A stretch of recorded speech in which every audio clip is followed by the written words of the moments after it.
Me, Ravichandran. I was born and raised in a small village in Coimbatore district. The Geo Institute is a very special institution because it is based on the premise that it will be an outstanding research institution. So that means the research will be at all levels, whether it be undergraduates, the postgraduate studies, and beyond. And as well as the goal of Geo Institute is learning for life. That means not only lifelong learning, but you constantly learn some new skills and as well as new ways to think. I think the important thing about the Geo Institute, the ecosystem, is that it is digitally enabled and it also promotes digital thinking. I think this is a very important function and skill of the 21st century, because the digital world, it permeates everything, and we are in some sense controlled by the digital world. And so we have to be able to interact with this digital world, and this needs new set of skills and new ideas and so on. So the other the vision I have is that our education should be not only multidisciplinary, but it should also teach people skills for life. What I mean by that is that we are very good at teaching people about what we know and what has been done, but we don't train people to think critically about creating new endeavors. And some people gain that through experience by going out, but I think the education has a role in molding students, providing them soft skills, not only the hard skills such as the digital thinking and as well as the technical skills, but also the soft skills. And the soft skills are embedded in the humanities and social sciences. And that's a very important part of thinking. And arts, humanities, social sciences, this has a big role in molding a student. And combining the technical skills with the soft skills, I think will create extraordinary individuals who will go out there and be leaders in whatever they do, either in the social sector or with the government or in industry, being entrepreneurs. So the other thing which I would like to emphasize for the Geo Institute is what I call the virtuous cycle. That means you imagine, you invent, and you innovate. So those are the three I's I think I would like to promote. By this, what I mean is that not only you think about this in the technical arena, in the engineering and sciences, but also in the social arena, that you need to imagine new ways of doing things, because we have all been taught from textbooks and the conventional ways of what people have done. That is not new. If we can keep doing the same thing, but that's not going to result in new ways and new ideas. So, but if one can let their imagination run, that what I call unconstrained thinking, and this will result in new ideas, and those new ideas could be transformative, not only for industry, but for the society, because this is also very important for the growth of ourselves, the nation, and the world, how we contribute to the society and how we give back. Because we have been very fortunate in receiving all the education and the skills and the exposure, but we need to convey that to the next generation. And that is the power of education. The power of education is we are empowering the future generations, and I think that's very important. The characteristics of the Great Research Institute, sometimes is hard to define, but they're essentially very simple ideas. They have to have exceptional people. What I mean by exceptional people is that these are talented individuals who are thought leaders, and these are the faculty who can create the difference and create new technologies, new science, new art, new kinds of social sciences, and so on. And it is necessary to have the talented faculty, but you also need talented students and support staff, and this is very important. So one is people, the next is the ecosystem. The ecosystem is very important. So what is the ecosystem? The ecosystem, again, I will go back to unconstrained thinking. So that means you can let your imagination run wild. So that is, the way you create new ideas. So the new ideas don't come because you say, I'm going to go create a new idea today, or I'm going to discover something in the lab. But these things come about because you have been thinking about some problem hard and long, and then you have different things, you synthesize different ideas, and for that you also need the help of the students, postdoctoral scholars, your colleagues, and so on. So when you have very smart people around you, new ideas bubble up, and when you have a diverse audience, diverse community, then they bring new ideas. So that's one. The other one I would say is focus. I mean, you cannot do everything in the world, because the field of, all the fields which I mentioned, whether it be arts, sciences, engineering, these are information technology, these are very broad fields by themselves. So you have to choose areas, pick and choose particular areas. And these things will lead you to certain way of thinking and certain new ideas, and you have to pursue them. So I would say and as well as facilities, you need exceptional facilities, including laboratory facilities, and as well as the infrastructure for you to be able to carry out the research without a hindrance from anything else. And so here, I would say the academic freedom and other things are very important. And your colleagues, having exceptional colleagues would make the difference. I think those are the basic characteristics I would say are important. So I think the challenges with the educational system as one has it is that it's a one-way street in the sense that information is being conveyed. Whether that translates to knowledge in people is not clear, right? So I think to change that, what I would propose at Geo Institute is it's not top-down thinking, but rather it would be a bottom-up thinking. So in order for us to change that culture, we need to have interactive and immersive learning. So, there is a two-way conversation. It's not just one-way flow of information from the instructor or the professor to the student, but rather there is a sort of a healthy debate between the students. When the students start out in the classroom, they're not particularly going to have all the ideas and all the knowledge, but slowly they catch up and they will bring new points of view. I have been teaching more than 30 years now, but sometimes the same class. But when you go to the class, there are always very smart students who are showing you new ways of thinking, and they're bringing new questions. So these challenges, one should encourage students to critically think. I think that's an important thing. The other thing is that at Geo Institute, what we will do is to bring research at all levels, because research is a way of promoting thinking, independent thinking. That research is not what exists, but what doesn't exist. So you're creating new knowledge, and this requires really thinking, and that will promote also independent thinking. So the things which we want to promote are design thinking, digital thinking, and critical thinking. So, with the combination of these things, again, as I mentioned before, when we say this, people somehow think this applies only to sciences, engineering, technology, but it pervades everything, including arts, humanities, social sciences, all the things which we do as citizens of the society. So, yeah. The Geo Institute is a new institute. So we have a clean slate. So we can start with things which people haven't done or attempted. So this is a great opportunity, a unique opportunity, but there are many challenges associated with this.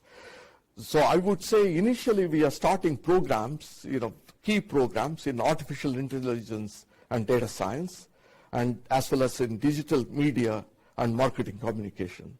So these two fields have been chosen for the programs to not only because of their importance in their own areas, but also this gives us an opportunity to combine the subjects which are not traditionally brought together. So this way we can experiment in some ways, in the education, research. So this kind of provides opportunity. And we are also going to have programs in journalism, public health, and as well as many other areas, and particularly in sports management, and this is a very important area. So we are not only picking areas that are appealing to students, but also socially relevant. It's like, for example, if you take sports management, this is a very important part of the culture. Like cricket is the fabric of the society, and if you want to really have a good ecosystem, we need to have knowledgeable people who know how to manage this big enterprise. So for that, we are going to have programs, professional programs, where people can learn in a formal way and also have immersive learning. So they will learn from the experts. They will be able to interact. So this applies to all the areas. So these are the initial areas we are going to start with. But our goal is to really build a world-class research university, whose foundations are strongly embedded in arts, humanities, social sciences, and also in natural and physical sciences, and engineering and information technology. And with time, obviously, we will have professional schools related to medicine and journalism and other public health and other areas. What we are doing at the Geo Institute is to really bring in thought leaders from around the world in a variety of areas, and also people who think in sort of interdisciplinary and multidisciplinary way, not just in the experts in the conventional area of research or subject, but rather people who can bring about ideas from different disparate areas and then able to combine them to create some new fields of research or new fields of study. So that's what we are doing. And this is important because, as I mentioned before, that people are trained to think along the subject lines. That means they have become specialists in a particular area, and they are, suppose, for example, if someone is a mechanical engineer, they are taught only what are associated with mechanical engineering. They don't think about other areas. But if you look at fields like robotics, this involves many areas. It brings together the ideas from electrical engineering, mechanical engineering, computer science, artificial intelligence, and so many areas. So no one person is going to be an expert, but by bringing these experts who can think in a particular area, and these are thought leaders who have created new areas of endeavor. So we are bringing them from world-leading institutions to be able to interact with students and convey their experience. It again goes back to mentorship. Mentorship is conveying your experience and your ideas to the next generation. And they will gather these ideas, and that will transform them in different ways, because they are learning them in very different from what the mentors are teaching them. And this will help them create new things, new knowledge, and new technologies, and also new concepts for social impact. I would say the number one thing we would look for in students would be curiosity. So people have to be curious. People have to be curious about, say, natural phenomena, about people, about places, where they come from. People have to, people who typically of the profile, I would say, why am I here? What am I doing? Where did we come from? These are both philosophical and scientific questions. And people who are curious about this place, how this place became what it is, and things like that. How did an institution was built? What really made an industry grow into certain of this type? So people have to think in this way, and this is what we would imagine a student would be. And also the student should be comfortable with this, what I call the unconstrained thinking. That means they should be comfortable with ambiguity, for example. That means everything is not, the way it should be, that anything could be changed. That's to challenging the conventional wisdom. I think that's very important. The other thing which I would emphasize is that they should be able to get along with other people. They cannot be, can be an isolated individual. They have to be part of a community, and they have to we also be willing to learn every day new things, new skills, not only in the classroom, but outside. The last aspect I would emphasize is that they should be also think about how they got where they got. So, we have been all fortunate to be where we are, and they should also have the idea of giving back to the society and making the surroundings better where they live and as well as the nation. So I think the student, when considering, there are so many choices for a student to consider and where to go and where to study and so on. I think one of the important things I would think is that how do I fit into this place, this culture? What are the values of the institution? What are they going to teach me? Obviously, one of the major considerations is can I make a living? And, am I going to get a skill? But the equally important, I think, is it going to make me a better person? That's also an important consideration. And whether the institution's values align with my own values. So these are, the couple of things the student should think about. Obviously, there is a geography plays into the equation, but I think those are secondary. But I think the first thing should be, is this a place where I can go and grow my skills and as well as make myself better? The last question for us today is that why did you choose to come join Geo Institute, and what made you come back to India? So Geo Institute, when I was initially approached, I was very intrigued.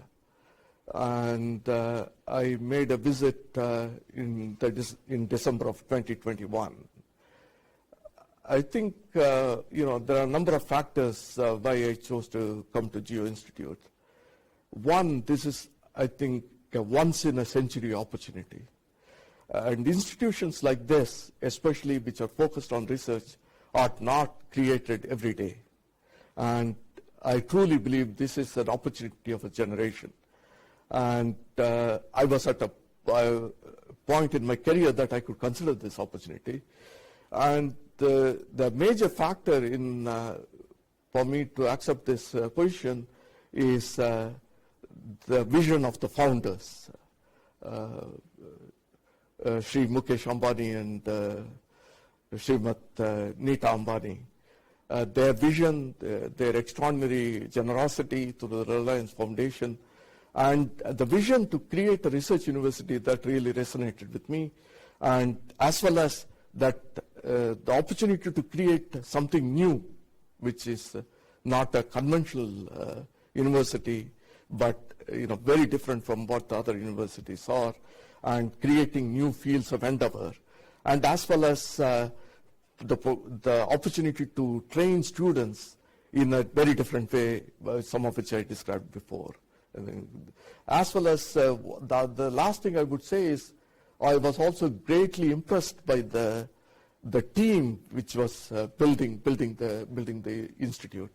I think that is very, very important. People who are committed, who believe in the mission and the vision of the institute, and that is critical for building the infrastructure and setting the initial conditions in place. So I always believe in the analogy to mathematics, especially in solving differential equations. We have what are called the initial conditions and the boundary conditions. I think all these things were met in my mind, and I decided how this differential equation, the solution to the differential equation, would evolve over time, and I want to be part of that. One of the things, as many of us during the pandemic have been thinking, how I got where I got. And in my case, thinking about it is that many people contributed to where I am today. And India had a huge role, particularly my teachers in my village school. And I think this is an opportunity for me to come back and do something for the society which supported me. And the taxpayers of India, they educated me. And this is a way for me to perhaps give something back of what I have learned and convey my experiences perhaps to the next generations and help them think in a different way.